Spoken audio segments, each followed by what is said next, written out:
Corona वाली जमात का आका मौलाना साद कहां छिपा है, कहां फरार है, फिलहाल इस पर पर्दा है। मगर उसके जमातियों ने देश भर में जो उत्पात मचा रखा है उससे पूरा देश परेशान है। लेकिन आज हम आपको मरकज में लोगों को भेड़ बकरी की तरह जमा करने वाले मौलाना की शान शौकत की तस्वीर दिखाने जा रहे हैं। देखिए न्यूज नेशन पर ये एक्सक्लूसिव तस्वीरें जो मौलाना साद के फार्म हाउस की बताई जा रही है। देखिए ये तस्वीरें, दुर्लभ पक्षी भी वहां पाए जाते हैं। ये देखिए इन तस्वीरों में आप देख सकते हैं मौलाना साद लोगों को सिखाते हैं कि पुरानी सदी के इस्लाम के अंदर जिए, नई परंपराएं, नई मान्यता मत माने। देखिए किस तरह का आलीशान घर है ये। अभी तो आप सिर्फ बानगी देख रहे हैं इन तस्वीरों में, आप देखिएगा स्विमिंग पूल। ये देखिए 24 एकड़ का ये पूरा का पूरा फार्म हाउस है। इतने शानदार रास्ते बने हुए हैं उसके अंदर। 24 एकड़ का फार्म हाउस। और मरकज में आपने लोगों को देखा था कि किस तरह से भेड़ बकरी की तरह लोगों को रखा जाता है मरकज के अंदर। उनको कहा जाता है एक साथ खाए। देखिए मौलाना साद के एक रिश्तेदार विदेशी करेंसी के साथ दिखाई दे रहे हैं। एक ड्रीम होता है ना लोगों का, नोट के बिस्तर पर सोना, शायद यही करने की कोशिश कर रहे हैं। ये देखिए फुल फ्रेम में विदेशी करेंसी के साथ मौलाना साद के एक रिश्तेदार नुमाइश कर रहे हैं, सेल्फी खिंचवा रहे हैं, फोटो खिंचवा रहे हैं। ये तस्वीरें हमें हम तक पहुंचाई है हमारे सहयोगी रुमान उल्लाह खान ने। रुमान के पास भी हम चलेंगे। ये देखिए ये तस्वीरें, विदेशी करेंसी। रुमान ये कहां की तस्वीरें हैं, कौन रिश्तेदार हैं और क्या जानकारी मिल पाई है इन तस्वीरों के बारे में? क्योंकि हम जहां तक जानते हैं तबलीगी जमात ये सिखाता है कि पुराने इस्लाम को मानो, नई परंपराओं को मत मानो, नई मान्यता को मत मानो, नई टेक्नोलॉजी को मत मानो। इसीलिए वो टीवी रेडियो पे कहीं नहीं दिखाई देता है, अपना प्रचार नहीं करते, माउथ टू माउथ कैंपेन करते हैं, मस्जिदों के अंदर जाते हैं। क्या ये दोगलापन नहीं है मौलाना साद का एक और दोगलापन? देखिए बिल्कुल, वो अपने अनुयायियों को बोलते हैं कि पुराने इस्लाम को मानो, लेकिन खुद खलीफा बने हुए हैं। खलीफा मतलब जो कि इस्लामिक राज्य का बादशाह हुआ करता था, आलीशान जिंदगी जिया करता था और उसी तरह की जिंदगी जी रहे हैं। शामली के फार्म हाउस की तस्वीरें हैं जो टीवी स्क्रीन पर दिख रही हैं, जिसमें स्विमिंग पूल भी है, दुर्लभ पक्षी पाल रखे हैं और काफी बड़ी अकूत संपत्ति मौलाना साद साहब के पास है, जिसके बारे में जानकारी क्राइम ब्रांच जुटा रही है। और सीधे तौर पर सबसे बड़ी बात यह है कि इनके कुछ रिश्तेदार भी हैं जो कि करेंसी के साथ में, विदेशी करेंसी के साथ में अपने फोटो खिंचा रहे हैं। जिस शख्स की तस्वीरें दिख रही हैं इसके बारे में बताया जा रहा है कि मौलाना साद का भतीजा है।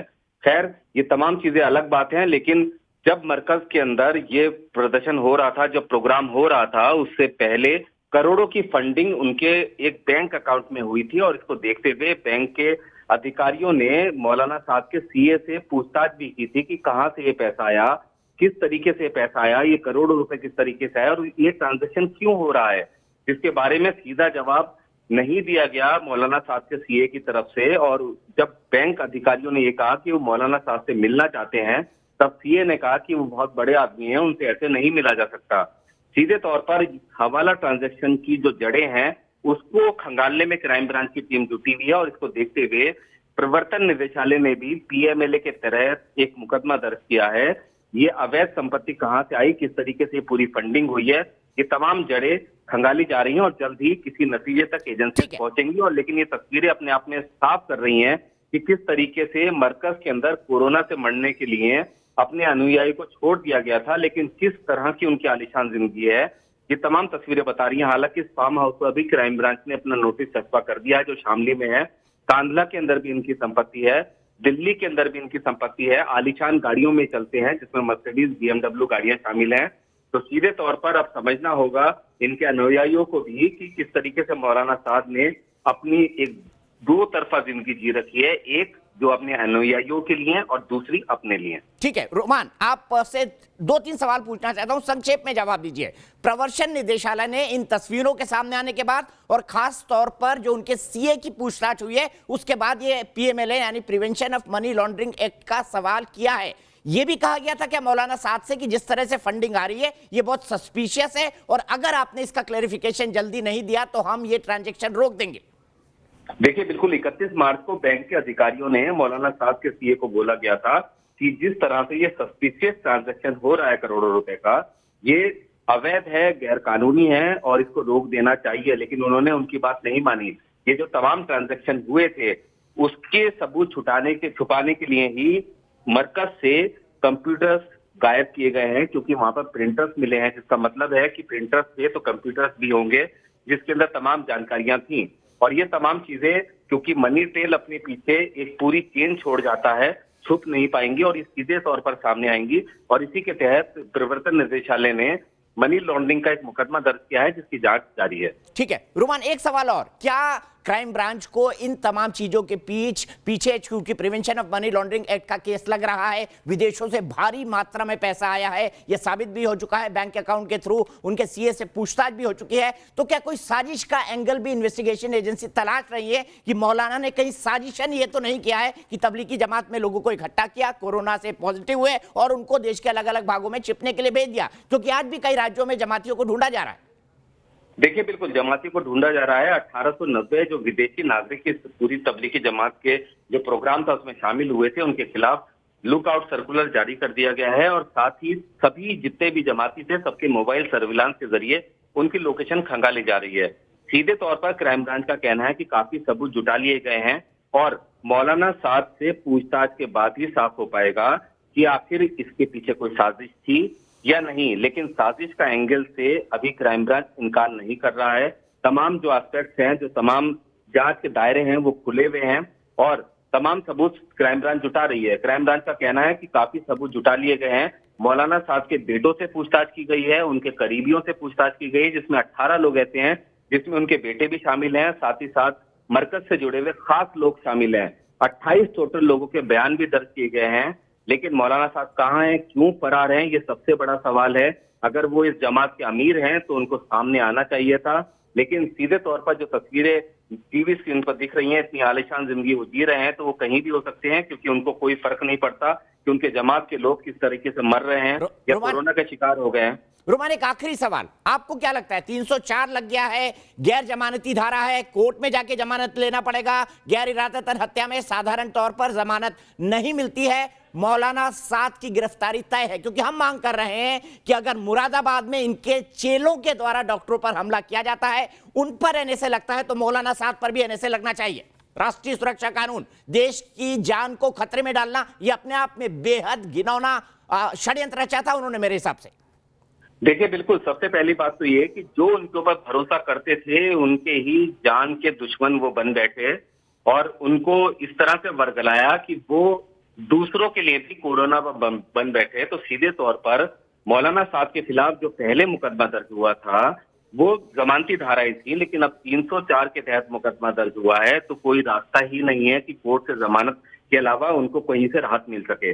गिरफ्तारी तय है, मौलाना साहब फरार हैं और वो डर रहे हैं। अपने कुछ नुमाइंदे उन्होंने आगे कर रखे हैं। हालांकि सीधे तौर पर जो भी उनके वकील हैं या फिर जो भी उनके दूसरे जो मरकज से जुड़े हुए लोग हैं, वो बिना पैसे के या फ्री में उनके तरफ से किसी भी तरह की बयानबाजी तो कर नहीं रहे होंगे।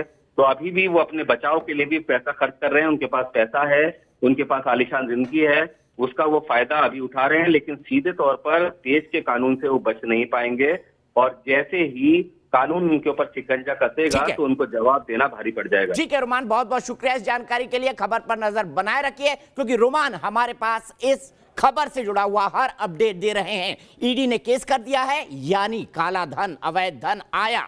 मरकज में किस तरह से भेड़ बकरियों की तरह जमातियों को रखा जाता था और अपने फार्म हाउस में ये मौलाना साद, कोरोना फैलाने वाला मौलाना, स्विमिंग करता था, अपने बच्चों को आलीशान जिंदगी देता था, बाकी को बोलता था कि जाओ 1400, 1500, 1600 के साल में जो इस्लाम चलता था उसका प्रचार करो, उसका प्रसार करो। और देखिए उसके घर के रिश्तेदार नोटों की सेज पर सो रहे हैं। ये डबल स्टैंडर्ड है मौलाना साद के। ये मौलाना साद नहीं, कोरोना बांटने वाला मौलाना साद है, जिसने पूरे देश में कोरोना फैलाया।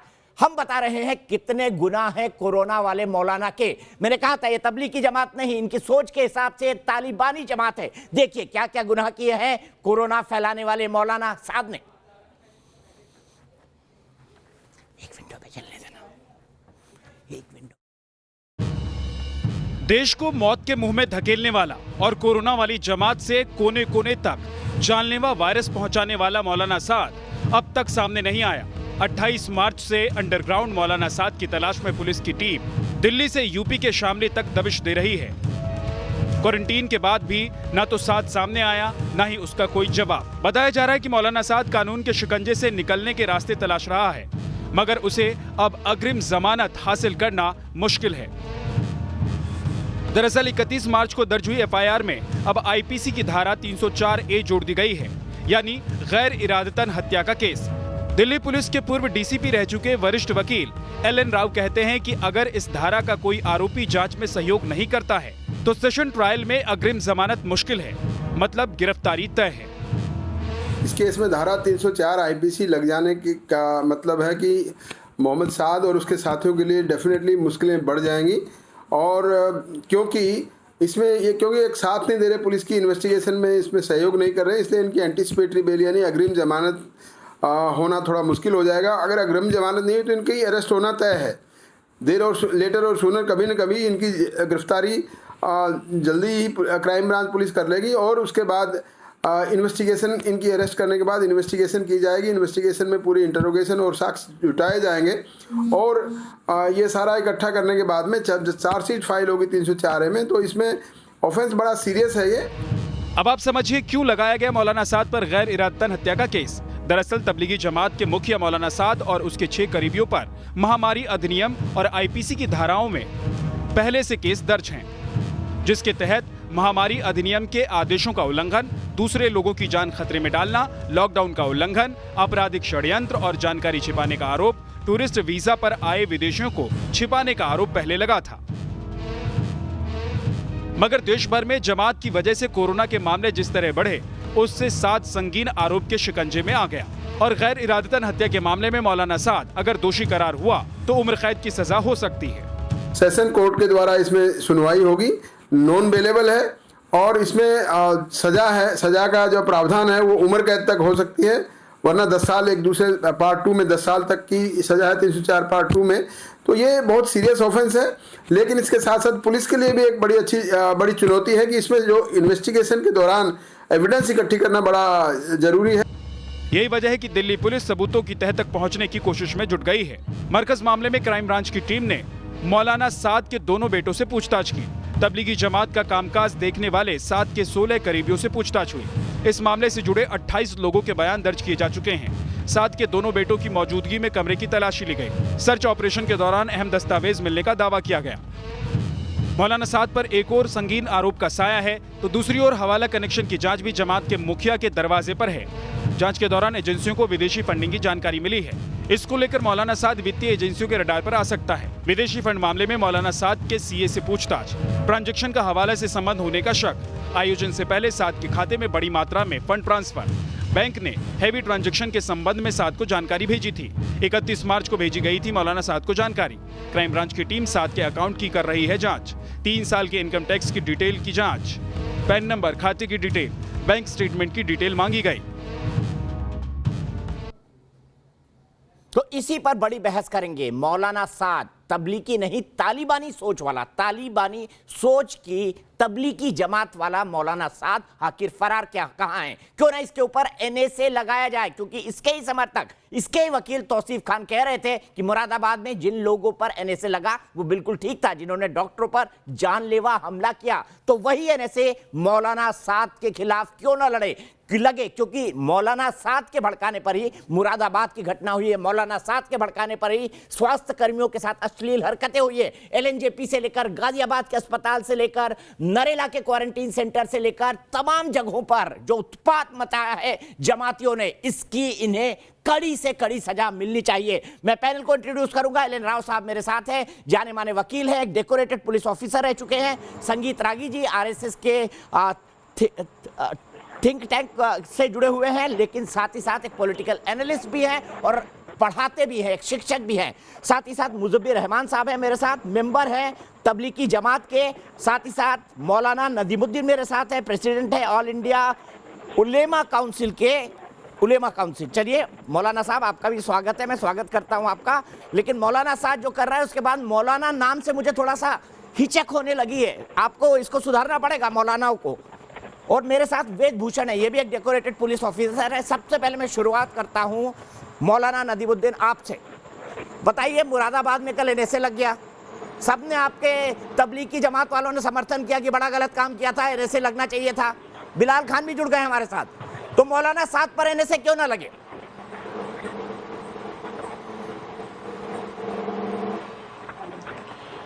देखिए, देश का कानून जिन लोगों ने तोड़ा है या जिन लोगों ने डॉक्टरों पर हमला किया, अटैक किया, उन पर एनएसए लगना चाहिए। और तो मौलाना साहब पे लगना चाहिए क्योंकि उन्होंने एक मिनट सुन लीजिए मौलाना साहब सुन लीजिए ना इन सुनिए, कम पढ़े लिखे जमातियों ने भेड़ बकरी की तरह जो मरकज में रखे गए थे उन्होंने मौलाना के भड़काने पर यह किया है। तो सोर्स पर तो सबसे पहले एनएसए लगना चाहिए। मौलाना साद पर एनएसए क्यों ना लगे? जवाब दीजिए, इसका सीधा जवाब दीजिए।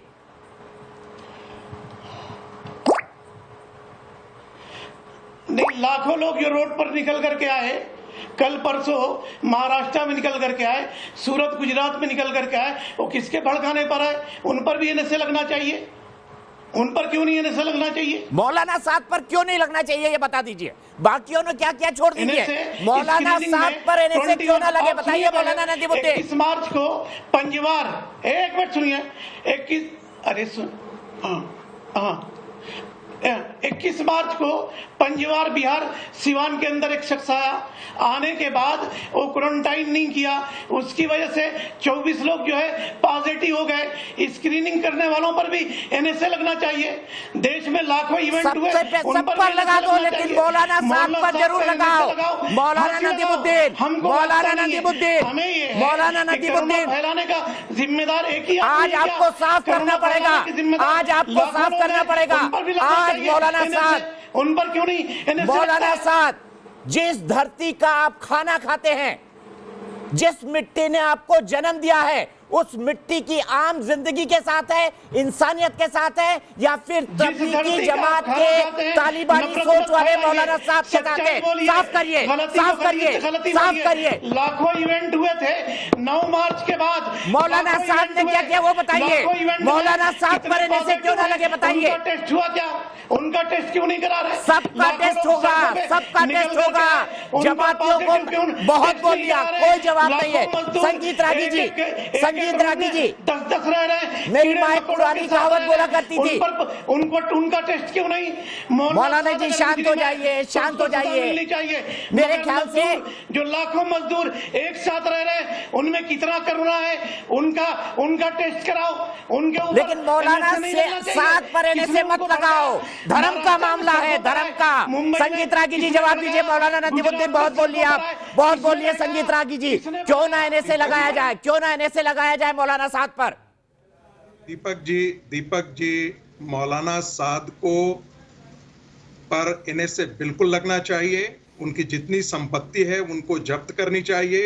उनको हो सके तो उनके परिवार के बच्चों को उनको अरेस्ट करना चाहिए। इसलिए अरेस्ट करना चाहिए ताकि वो अपने पिता के बारे में सुराग दे सकें कि वो कहाँ है। ऐसा तो हो नहीं सकता कि उनके बच्चे उनके बारे में जानते नहीं होंगे, मौलाना के बारे में। और मैं आपके चैनल को और आपको बहुत बहुत बधाई देना चाहता हूं इस बात को गंभीरता और स्पष्टता से कहने के लिए कि तबलीगी जमात मूलतः तालिबानी सोच का सूत्र है। यह तालिबान अपने आप में हिंसा में शामिल नहीं होता है, लेकिन यह हिंसा प्रदर्शित करने वाले। मौलाना नदीमुद्दीन खामोश हो जाइए, मौलाना को ऑडियो डाउन करिए, बहुत बीच में टपकते हैं। ये तालिबान, अलकायदा और मुजाहिदीन पैदा करने वाली सोच है। आप 1400 साल के इस्लाम की आप बात कर रहे हैं, तो मैं बता दूं कि 1400 साल का वो क्या, उसका मायना क्या है। यानी कि मक्का के अंदर जितने भी मूर्ति थे उन सारों को विध्वंस करो। यदि वो सोच है तो इस देश के 80% हिंदुओं को इस तालिबानी सोच के खिलाफ आज के दिन में खड़े होने की आवश्यकता है।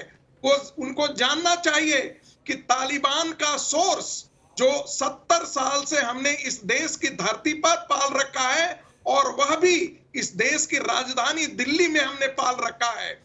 एक और बात देखिए, तबलीगी जमात यदि नहीं होता, तबलीगी जमात को मैं बार बार कहता हूं कि ये इस चलता फिरता इस्लामिक बम के तौर पर इसका प्रयोग किया जा रहा है। मैं ऐसा इसलिए कहता हूं कि इनके लिए यह देश काफिरों का देश है और काफिरों के लिए मौत है।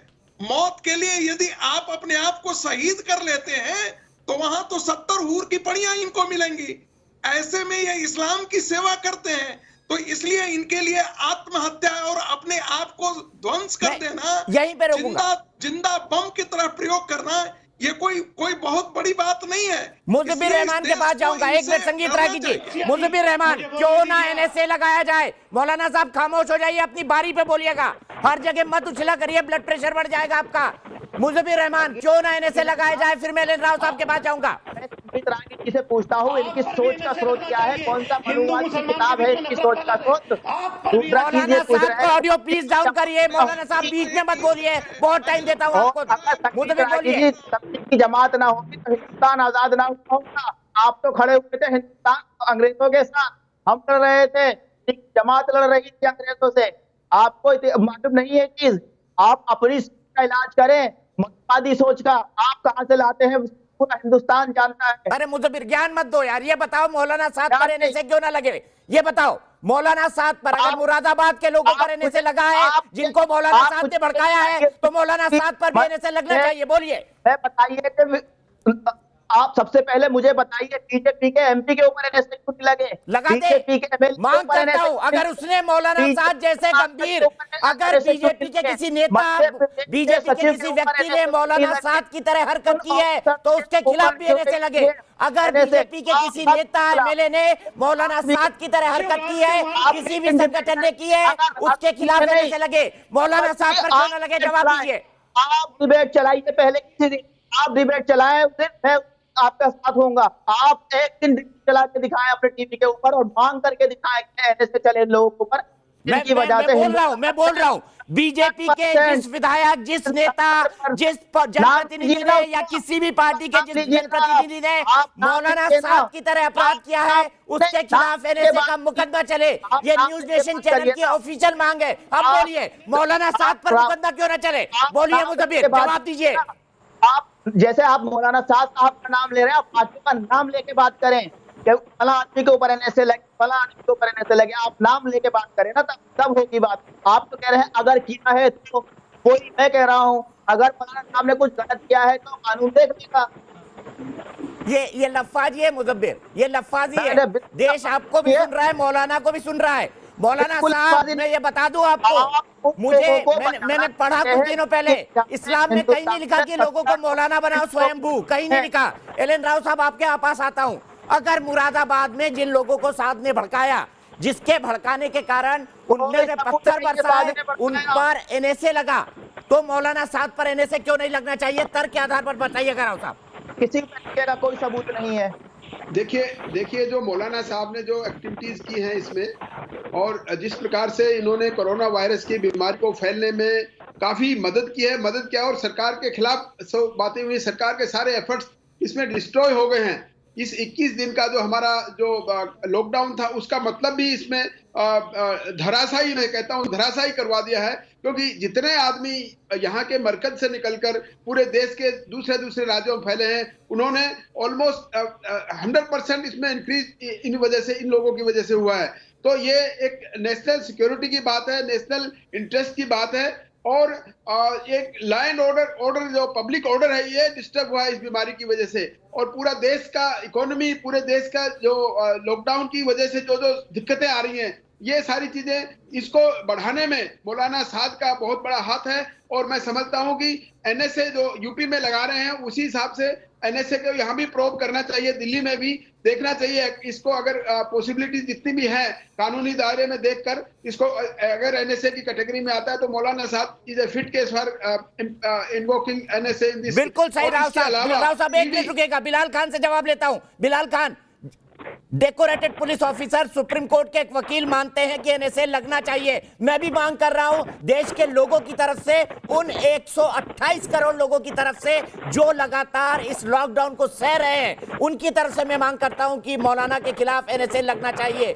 तबलीगी जमात नहीं, तालिबानी सोच वाली जमात के मौलाना के खिलाफ एनएसए लगना चाहिए। बोलिए, एनएसए लगेगा? बोलिए आप बिलाल खान, की एनएसए लगना चाहिए। अगर आप मानवता के साथ है, इंसानियत के साथ है, इस देश के साथ है, तो बोलिए मौलाना साद के खिलाफ एनएसए लगे। देखिए दीपक जी, जो आपकी सोच, सबसे पहले मैं आपको पहले बात करूं, मुझे इंटरप्ट नहीं करेंगे, मुझे बोलने देंगे। मैं किसी के बीच में एक वर्ड नहीं बोला।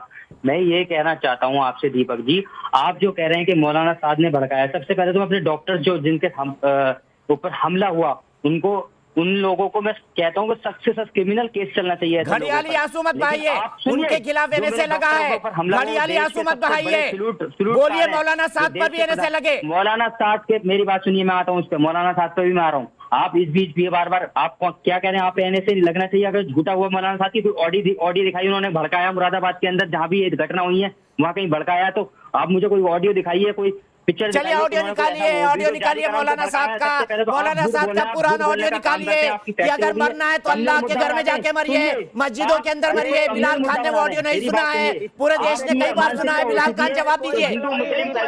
इसको आगे बढ़ा जाए, क्यों नहीं आप कोरोना को कोरोना की तरह देखना चाहते हैं? दीपक जी मुझे बीच में मत, मेरी ऑडियो डाउन मत करना, पहले मैं जो कह रहा हूँ आप उसे सुन लिए, मैं बिल्कुल मुद्दे की बात कर रहा हूँ। देखिए, जब यूके के अंदर एस्कॉन टेम्पल के अंदर सेम यही घटना होती, बिल्कुल ये सिचुएशन, जैसे मरकज में लोग फंसे वहां पे भी ऐसे लोग फंसे हुए थे, लेकिन वहां की सरकार ने और वहां की मीडिया ने इसे कम्युनल नहीं बनाया, क्योंकि आपका तो धंधा बंद हो जाएगा अगर जो आपने ये बंद कर दिया। आप तो मरकज ही मरकज और हिंदू मुसलमान चला रहे हैं, आप ये नहीं देख रहे कि कोरोना से हमारा पूरा देश लड़ रहा है आज, पूरे देश के। तो मारने के लिए तो तबलीगी जमात के लोग निकले थे ना। बिलाल खान क्यों भाषण दे रहे हैं? इस्कॉन का मंदिर याद आ रहा है, मरकज नहीं याद आ रही है, मरकज नहीं याद आ रही है। झूठ बोलते हैं आप लोग। बिलाल खान भर भर के झूठ बोलते हैं। ब्रेक ले रहा हूँ, ब्रेक के बाद जाऊंगा वेद भूषण जी के पास।